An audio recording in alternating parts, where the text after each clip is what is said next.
উনি বলতে পারলো না, তার আগে উনি পায়খানায় চলে গেল। ওনার খুব হাগু পেয়েছে।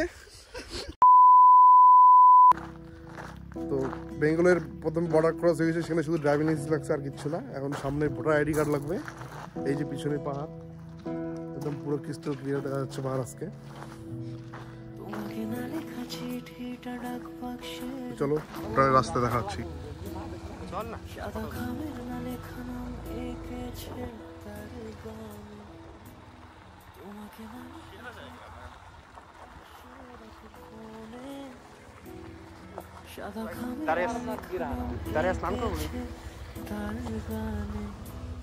সেই চিঠি যত লেখা থাকে একা সেই গানের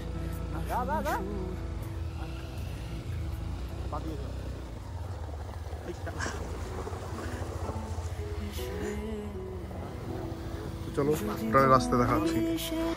এই যে পাহাড় একদম পুরো ক্লিয়ার।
ফাইনালি আমরা ভুটানে এখন।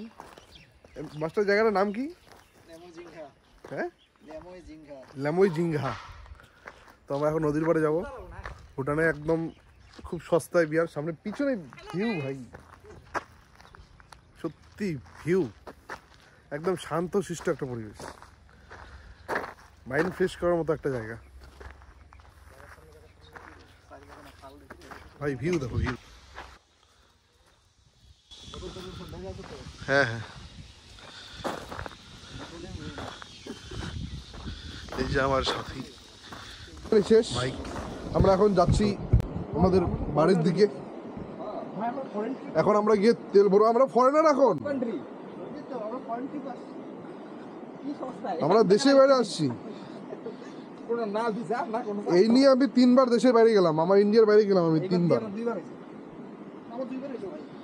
আমি নেপালে গেছিলাম, ভুটানে গেছিলাম, আবার ভুটানে আসলাম। নেপালেও ভিসা লাগে না? গুফা পাতাল থেকে যাবি। আমরা যখন গেছি নেপালে, তখন ভোটার কার্ডও লাগে নাকি? নেপাল হচ্ছে শিলিগুড়ি। শিলিগুড়ি থেকে পানি ট্যাঙ্কি 40 কিলোমিটার। শিলিগুড়ি থেকে পানি ট্যাঙ্কি, পানি ট্যাঙ্কি থেকে নেপাল 40 কিলোমিটার, 1 ঘন্টা ধরে। তো তোমরা ভিউ দেখো। স্যান্ডেল আনলে সবথেকে ভালো। এরপরে যদি আসি আবার, তখন আমি নিয়ে ক্রপ নিয়ে আসবো। তাহলে এই নিয়ে আসুন, 4 টাকা আসবো, স্যান্ডেল পরে আসুন সবাই। তাহলে চলো ই করো, ওই ডিসেম্বর মাসে 31 ডিসেম্বর করো। 35 মানে 20 এই 35 এখানে এসে লাভ নাই। 25 থাক, তাইতে লাগবে ওইখানে ফুল সিলিং। ফুল সিলিং ওই যে ভিউ উপর থেকে নিচে জোনাকি পোকা তারা। 31 ডিসেম্বর চল করে একটা স্টে করার প্ল্যান করি। বুবি হ্যাঁ, 31 ডিসেম্বর স্টে বলতে কি, ভুটান যাবো। ওই ফুল সিলিংটা সবথেকে ভালো। সরি, ভুটান আসবো, ফুল সিলিং যাবো। নিচে উপর থেকে দেখবো নিচে জোনাকি পোকার মতো পাহাড়, ওই লাইট জ্বলতেছে নিচে। ভালো হয়, আমি গার্লফ্রেন্ড করবেন নিয়ে যাবো।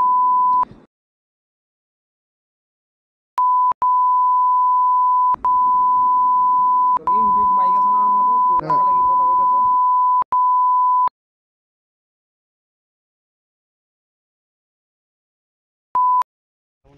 কোন না অসুবিধা। তো আজকে আমরা ভুটানে এসেছি। পিছনে পাহাড়, ওটা পাহাড় না, তো আমরা একজন ইন্ডিয়ার লোককে দেখে হচ্ছে, আপনি ইন্ডিয়া থেকে না?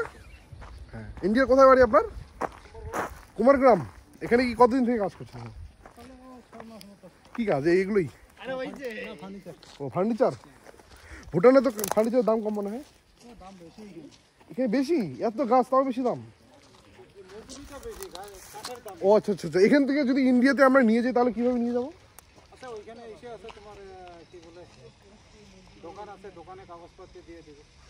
সব কাগজ দিয়ে দিবে, কোথাও আটকাবে না? এখানে কি মানে নর্মালি ফার্নিচার খাট কি কাঠের পাওয়া যায়? খাট এখানে চাপ পাবা, টিক পাবা। টেকে ভালো কোনটা? টিকটা ভালো। কিরকম পড়তে পারে একটা খাট বানাতে? এখন কি জানি যে এখানে কিরকম দাম, আমার তো এর থেকে একটু কম হবে আর কি। তাই? কাঠের দাম কম না এখানে। আচ্ছা আচ্ছা। কিন্তু কাগজের দাম বেশি। এখানে জিং নিয়ে যাবে? হ্যাঁ, কাগজ করে নিয়ে গেলে সমস্যা হবে না? না না, মানে দাম বেশি পড়বে না আবার? দাম বেশি একটা পড়বে না। তাহলে এখান থেকে কাগজ করে নেওয়া যাবে। হ্যাঁ, দাম কম, তাহলে বিয়ের কাজ থেকে কিন্তু খাটটার সব এখান থেকে নেওয়া সুবিধা। খাটটা এখান থেকে নেওয়া যাবে। হ্যাঁ, এই হাসির বিষয় না, এটা সত্যি। আচ্ছা, ঘটনা হচ্ছে এখান থেকে ড্রিঙ্ক বাইরে নিয়ে যাওয়া যায় ইন্ডিয়াতে? ও, আপনি পায়খানায় চলে গেলেন। গাইস, আমরা যার সাথে কথা বললাম সে পায়খানায় চলে গেল। খুব চাপ দিয়েছি ওনার, উনি বেশি কিছু বলতে পারলো না। আমরা খাট সম্বন্ধে একটু, কারণ আমার সামনের ভাবছি আমার ঘরের জন্য কিছু খাট ঠাট ড্রেসিং টেবিল কিছু লাগলে নিব, বাট উনি বলতে পারলো না। তার আগে উনি পায়খানায় চলে গেল, ওনার খুব হাগু পেয়েছে। তো চলো আমরা এখন তেল ভরতে যাই, এরপরে আবার কোনোদিন এসে ওনার সঙ্গে আবার আমরা গল্প করবো। কাঠ টাট কীভাবে খাট নিতে লাগে, কীভাবে কী নিতে লাগে সব জানাবো আপনাদেরকে। সঙ্গে থাকবেন, দেখতে থাকবেন। Bye bye.